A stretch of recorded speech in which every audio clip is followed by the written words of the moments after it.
tu Kasia. Dzisiaj parę słów na temat małego choleryka w ramach mojego nowego cyklu pod tytułem Indywidualne podejście do dziecka.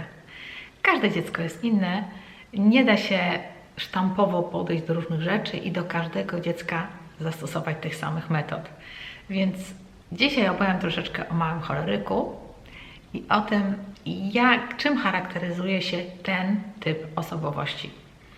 Generalnie, gdy pracuję na konsultacjach, chyba najczęściej spotykam się z załamanymi rodzicami małych choleryków, którzy po prostu dają nam wszystkim nieźle popalić.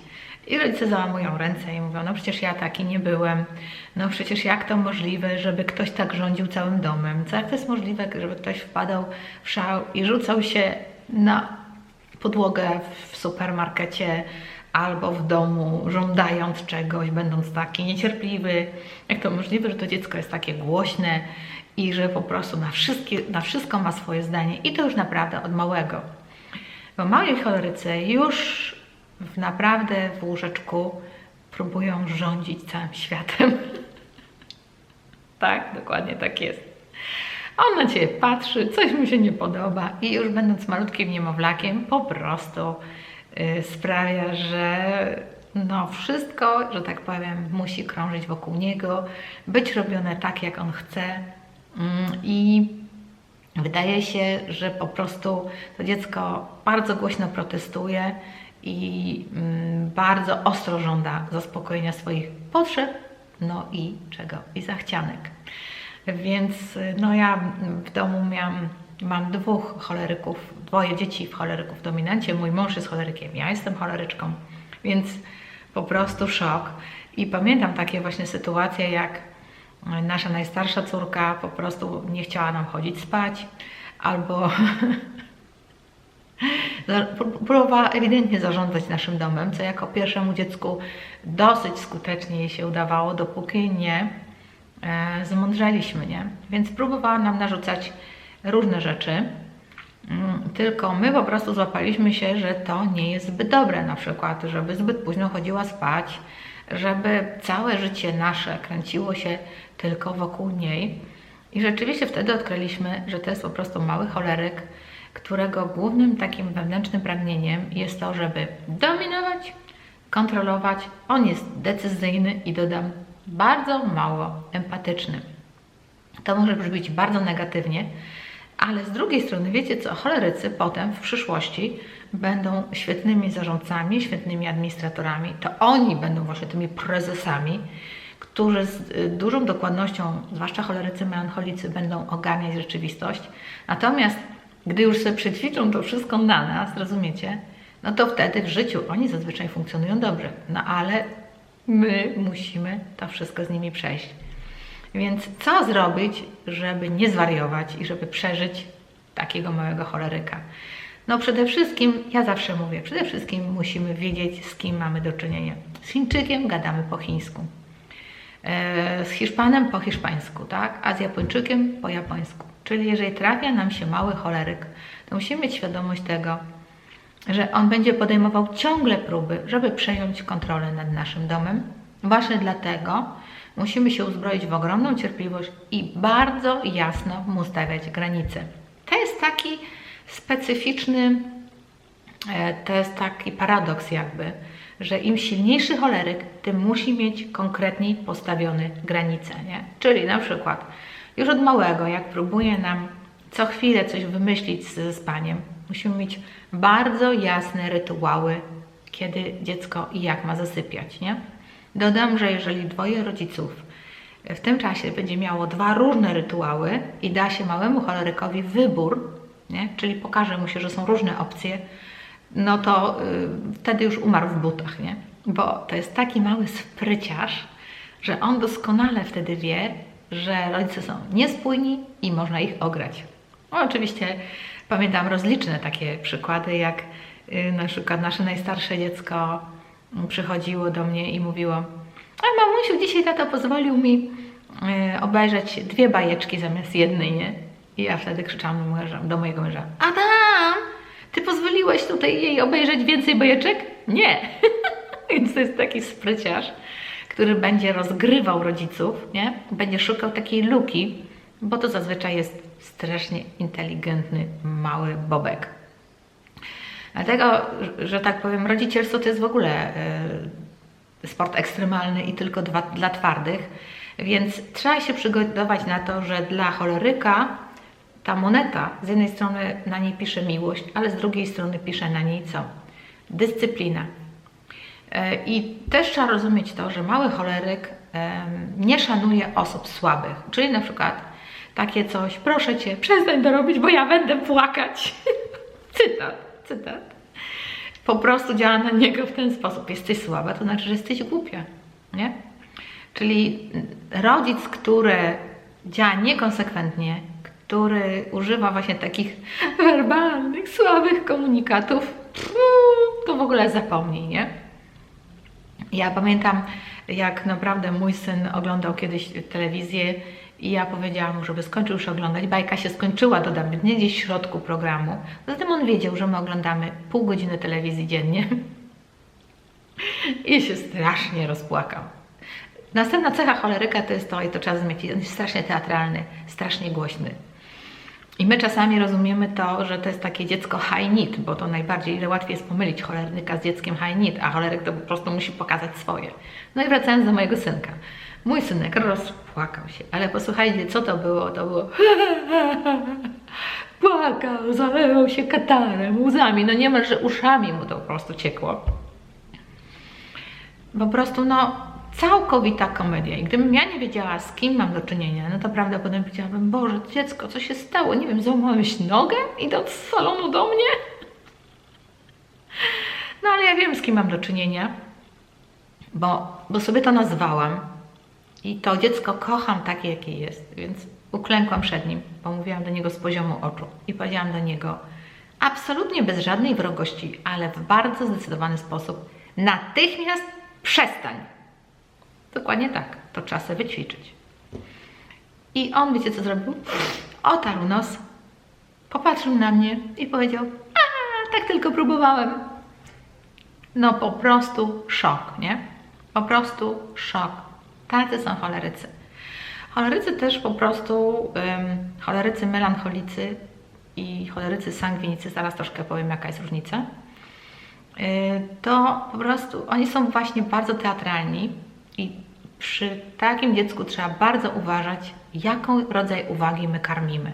Czyli nawet dzisiaj na konsultacjach rozmawiałam z pewną mamą, która mi powiedziała, że jej córka robiła cyrki dosłownie o wszystko. Ja nie chcę nakładać tych spodni, ja nie chcę tego. Robiła różne teatralne gesty. Ja doradziłam jej, żeby oczywiście w ramach bezpieczeństwa, mając pod uwagę bezpieczeństwo dziecka, ale po prostu jak ona zaczyna tak szaleć, to po prostu wychodzić i nie karmić tego, nie? Albo po prostu odwrócić się w innym kierunku i tak jakby nie patrzeć na to. I cud nastąpił, po prostu nastąpił cud. To są takie zabiegi behawioralne, powiedziałabym, wygaszanie niechcianych zachowań. Choleryk będzie nam szalał, jeżeli my pozwolimy i będziemy to karmić, ale przestań, ale ja Cię rozumiem, ale jakie Ty emocje, no to proszę bardzo, ja Ci pokażę, jakie ja mam emocje, ja jestem wkurzony, bo on reaguje, akcja, reakcja, bang, on się nie powstrzyma, on Ci pokaże cały swój świat wewnętrzny. Zresztą, jeśli macie partnera choleryka albo sami jesteście cholerykiem, zdajecie sobie sprawę. Więc indywidualne podejście do dziecka w tym przypadku, to jak choleryk się tak zachowuje, jak taki dzikun mały, to po prostu trzeba przestać zwracać na niego uwagę, przestać się bić z dzieckiem. Bardzo wielu popełnia rodziców ten błąd, że oni się zaczynają z tym dzieckiem bić, tarmolić. Przestań, jak ty się zachowujesz? No weź dyskutuj z 2, 3, 4, nawet 5 czy 7-latkiem. Nie ma sensu. Po prostu trzeba to, że tak powiem, co? No, olać. Tak w skrócie rzecz biorąc. Oczywiście nie mówimy to o sytuacjach, gdy dziecko jest zagrożone, nie mówimy to, gdy dziecko coś boli, bo my to musimy rozróżnić, nie? I czasami właśnie u choleryka jest ten problem, że on po prostu tak na wszystko reaguje, że jak ciągle to po prostu my w pewnym sensie mówimy, o Jezu, nie? Jak ktoś ciągle coś woła, pali się, to w końcu jak się pali, to nikt nie zwraca na to uwagę, nie? I tak to jest właśnie z tym dramatyzmem. No ale wiecie, my się uczymy dziecka i po pewnym czasie wiemy, że po prostu, no, to dziecko po prostu nas najzwyczajniej w świecie manipuluje. Bo choleryk jest bardzo inteligentny, zwłaszcza choleryk melancholik, i naprawdę umie używać czego? Manipulacji. I tu znowu też można powiedzieć, no jak to, no jak to? No posłuchajcie, tak to. Po prostu mali cholerycy tacy są. Oni są skierowani na cel, oni lubią szybko załatwiać różne rzeczy, no i sobie to po prostu na nas, biednych oczywiście rodzicach, purmi, to jest moment na użalanie się, oni sobie nas ćwiczą. I teraz główny błąd rodziców choleryków to jest to, że oni wchodzą w bójki z cholerykiem, nie? Czyli nałóż to, zrób to, zamiast, i to się toczy wtedy ciągła wojna, nie? To są wojny podjazdowe, narasta ta taka zła atmosfera, robi się taki okropny skiz w domu i my z nimi ciągle walczymy. A choleryka po prostu trzeba ograć, nie? Czyli na przykład, jeżeli mamy ciągle problemy przy śniadaniu, to co robimy? Jak już choleryk ma na przykład 3 czy 4 lata, to po prostu mówimy, co chcesz dzisiaj na śniadanie? I tak na przykład organizujemy rzeczy w kuchni, żeby mógł sobie to śniadanie zrobić sam. Czyli nasypać płatki, nalać mleko, nie? Po co obniżamy poziom przez mądre załatwianie takich modułów, gdzie jest po prostu konflikt, kiedy on nam komunikuje, że mógłby rzeczy zrobić, na przykład pewne rzeczy zrobić sam. Bo można się bić z cholerykiem, a można go zatrudnić. Musicie sobie zdawać sprawę z tego, że choleryk ma mnóstwo energii, lubi zarządzać, lubi być samodzielny i lubi sam podejmować decyzje. I to samo jest u wszystkich małych choleryków. Ja pamiętam, jak moja pierwsza córka, po prostu ona zawsze uwielbiała sobie sama spakować plecaczek, sama wybrać, na przykład miała 3 czapki, które były tak położone, żeby mogła wybrać, ja jej musiałam pomóc wybierać. Ona miała parę książeczek wieczorem, to którą bajeczkę chcesz? Ona musiała mieć ciągłe poczucie, że to ona decyduje, że to ona działa. No oczywiście my przeginęliśmy, nie? Bo to było nasze pierwsze dziecko, ale rzeczywiście dzisiaj jest osobą ekstremalnie decyzyjną i taką spokojną w tych swoich decyzjach. Naprawdę na różnych wymiarach, bo ja już na to patrzę, wiecie, z perspektywy 5 dzieci, 2 choleryków, nie? I pewnej skuteczności rzeczy, które były włączane. Więc zamiast się z nim tłuc, pozwalajcie mu na określoną ilość wyborów. Nie z całej szafy wybierz 20 skarpetek, nie? Z 20 skarpetek wybierz skarpetki, tylko zobacz, masz tutaj 1, 2, 3 pary, może wybierzesz którąś, nie? Poza tym choleryk w domu musi być jakieś takie miejsce, w którym zarządza sam, nie? Niech to będą książeczki, niech to będą klocki, niech to będzie cokolwiek, on musi mieć poczucie tego, że on jest zaangażowany. Wiecie co, nie ma prostszej rzeczy jak na przykład odwoływanie się do jego potrzeby działania. To jest to, że ty jesteś pomocnikiem mamy, albo ty jesteś pomocnikiem taty. No oczywiście tutaj niektórzy się obrażą, że Jezu miły, jak to dziecko ma pomagać w domu. I powinno. Dom to nie jest hotel, posłuchajcie. My żyjemy razem. My mamy dzieci uczyć tego, że każda siła, którą mamy, ma służyć nam nawzajem.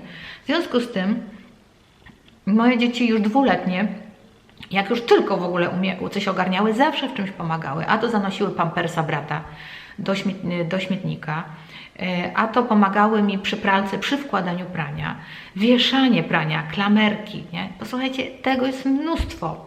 Oczywiście to, co jest bezpieczne, dodam. Na przykład jak specjalnie mieliśmy tak urządzoną kuchnię, żeby dzieci już paroletnie mogły rozpakowywać część zmywarki.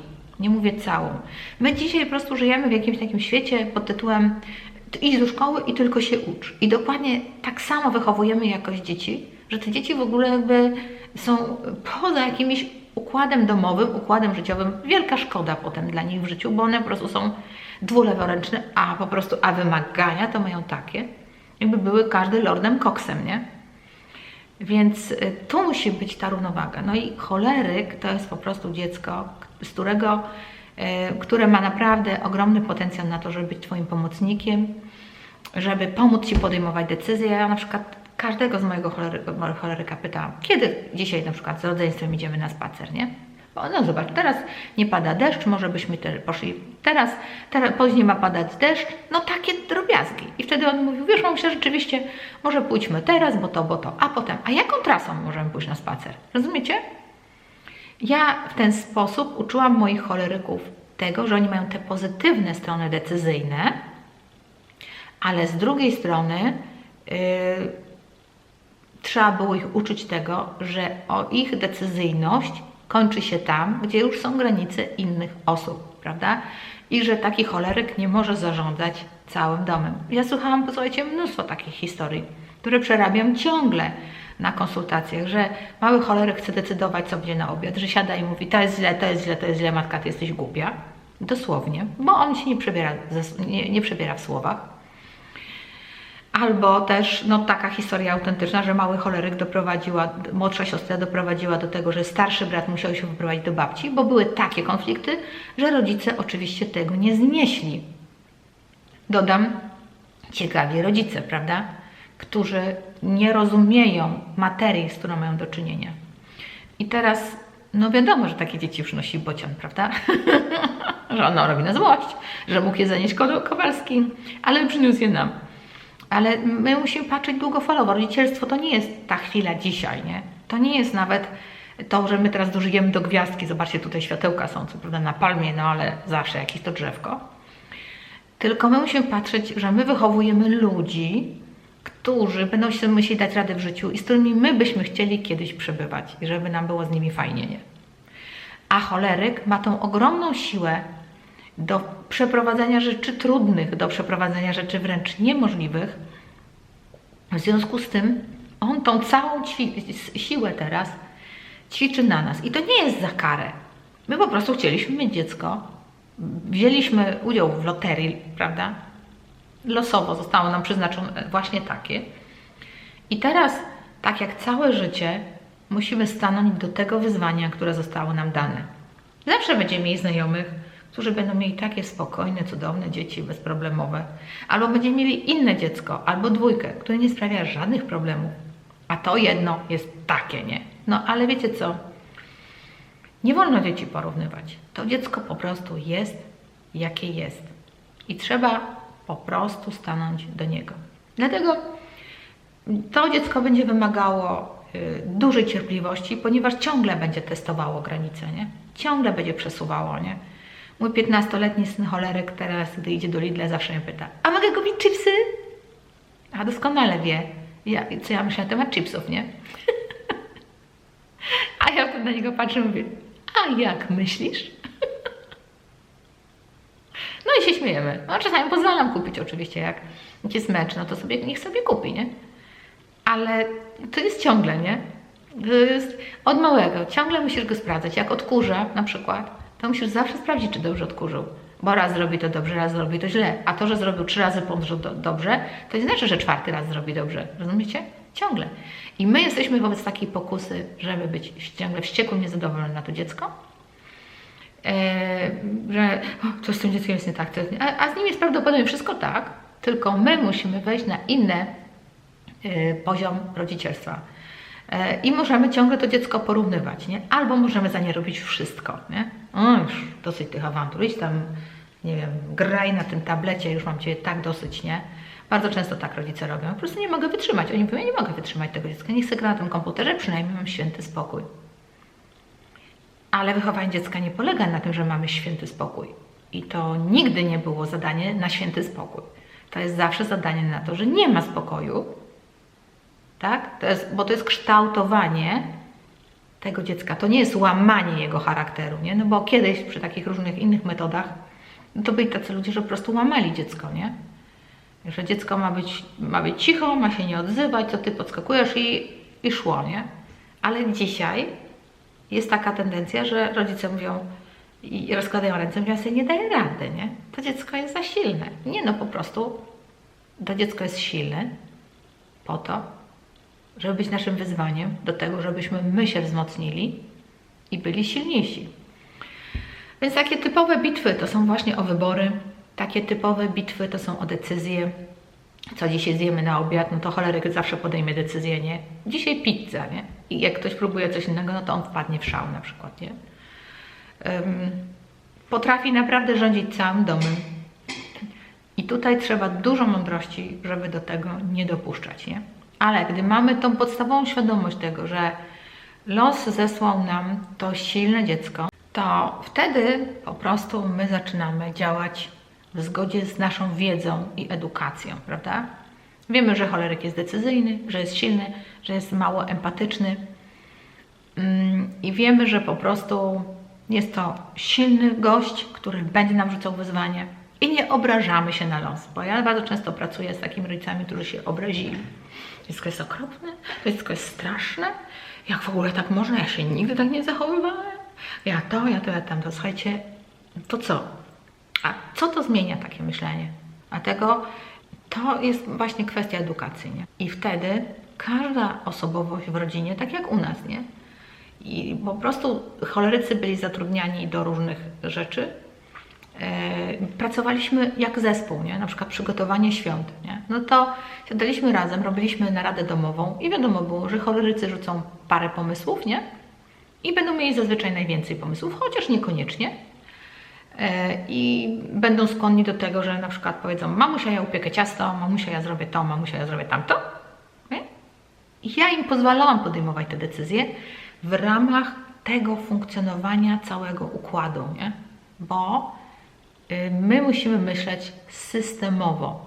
Dlatego też choleryk musi mieć swoją silną pozycję w rodzinie, ale nie może tą rodziną rządzić, bo jeżeli my mu przekażemy, że on może rządzić całym układem, on będzie próbował to robić w ten siłowy, chamski sposób przez całe swoje życie, co oznacza dla niego, że nie będzie mu się ciężko pracowało z ludźmi, będzie miał zaburzone relacje, bo będzie myślał, że można w ten sposób rozwiązywać sytuację, a tak się tego nie robi. No oczywiście można powiedzieć, że dobierze z takich ludzi, że można było tak zrobić, co nie zmienia faktu, że to nie jest dobre. To po prostu nie jest dobry układ dla nikogo. Nie? Więc indywidualne podejście, no i gdy mam takiego małego choleryka, to jeszcze zastanowiłabym się, jakie on ma języki miłości, bo choleryk w ogóle ma dosyć napięty układ nerwowy, jest dosyć wrażliwy, na pewno nie można go przebodźcowywać, nie? Czyli chociaż jest bardzo dynamiczny, wymaga dużo spokoju, nie? Na przykład jego agresja będzie zawsze rosła, kiedy rodzice się kłócą.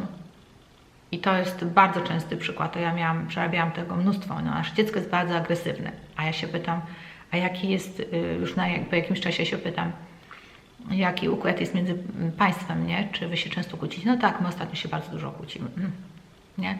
Terapia systemowa. Dziecko jest częścią systemu. I to są rzeczy, na które trzeba będzie uważać już od niemowlaka, nie? Czyli z jednej strony, gdy już poznamy dziecko i wiemy, że mamy silnego choleryka, to na przykład trzymanie rytmu dnia u małego dziecka. Stałe mechanizmy, stałe takie sposoby, rytuały zasypiania. Bardzo ważna rzecz, żeby się dobrze wyspał.